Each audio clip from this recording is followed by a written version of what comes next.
Challenge number 1 lemon spoon challenge. இப்போ நம்ம Uday lemon spoon challenge பண்ண போகிறாங்க. இங்கேருந்து அங்கே ஃபஸ்ட்டு யார் போகிறாங்களோ, ஃபஸ்ட்டுன்னு இல்லை, ஆக்சுவலாக அங்கே போயிட்டா வின்னர். அதுக்குள்ளே லெமன் கீழே வந்துச்சுன்னா டிஸ்குவாலிஃபை. இப்போ இவங்க பாதி தூரம் வந்துட்டாங்க, வின் ஆகிடுவாங்கன்னு நினைக்கிறேன். இப்போ உதய் வின்னர். நெக்ஸ்ட்டு ரித்திக் பண்ணுறாரு. ரித்திகா அசால்ட்டாக பண்ணுறாரு. ரித்திகா இப்போ எனக்கு தெரிஞ்சு ரித்திகா வின்னர். ஹஷிதா இப்போது ஹஷிதா சீக்கிரமாக முடிச்சிட்டாங்க, வின்னர். அதுக்கடுத்து வர்ஷா.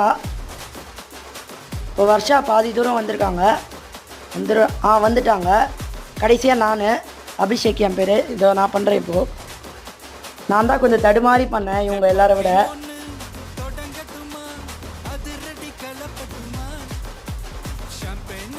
ஜெயிச்சிட்டேன். இந்த கேமோட வின்னர் உதய், ஹஷிதா, வர்ஷா, ரித்திக், அப்புறம் அபிஷேக்.